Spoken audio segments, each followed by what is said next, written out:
নমস্কার বন্ধুরা, রিঙ্কুর রান্নায় সকলকে স্বাগত। আজ আমি বানিয়েছি দই ঢেঁড়সের ঝাল, যেটি নিরামিষ একটি পদ, যা রুটি, পরোটা বা ভাত সবার সঙ্গেই খাওয়া যাবে। যদি রেসিপিটি দেখে আপনাদের পছন্দ হয় তাহলে আপনারা লাইক ও শেয়ার করতে ভুলবেন না। দই ঢেঁড়সের ঝাল বানাতে উপকরণগুলি লাগবে: ঢেঁড়স লম্বা করে চেরা, টমেটো কুচি, কাঁচা লঙ্কা কুচি, চিনি, নুন, টক দই, ঘরে পাতা টক দই, হলুদ আর একটু কাশ্মীরি লঙ্কার গুঁড়ো। প্রথমে আমরা তেল গরম করতে দিয়েছি, দিয়ে তাতে টমেটো কুচি আর লঙ্কা কুচিগুলো দিয়ে দেবো।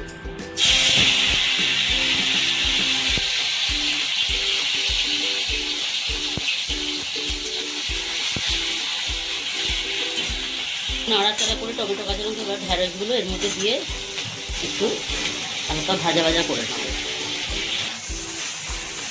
ঢেঁড়স একটু ভাজা ভাজা করে আমরা আগে একটু নুন দিয়ে দেবো। নুন দিয়ে নাড়াচাড়া করতে করতে ঢেঁড়সটা যে মরে যাবে, তখন তার মধ্যে আমরা হলুদ গুঁড়ো আর টক দই দেব। আগেই বলেছি আমরা টক দই দিয়ে ঢেঁড়স করবো। টক দইটা ঘরে পাতা টক দই, ওটা ফাটিয়ে নেব। ফেটিয়ে নিয়ে ওর মধ্যে একটু নুন, চিনি, হলুদ গুঁড়ো,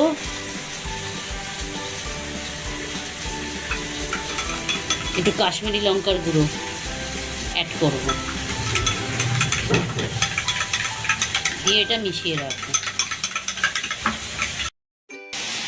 ঢেঁড়স আমাদের ভাজা ভাজা হয়ে এসছে। এবার আমরা এর মধ্যে টক দই, তার মধ্যে নুন, চিনি, হলুদ গুঁড়ো আর অল্প একটু কাশ্মীরি লঙ্কার গুঁড়ো দেওয়া আছে। এতে কোনোরূপ জল আমরা ব্যবহার করব না। এই টক দই দিয়েই আস্তে আস্তে আমাদের ঢেঁড়সটা মজাবো। ঢাকা খুলে আমরা নাড়াচাড়া করে নিলাম। আর একটু হলেই আমাদের টক ঝাল ঢেঁড়সের ঝাল কমপ্লিট।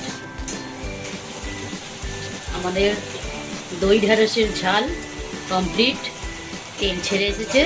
এবার আমরা এটিকে নামিয়ে নেব। এটি একটি নিরামিষ পদ, যা রুটি, পরোটা, ভাত সবার সঙ্গেই আপনি খেতে পারবেন।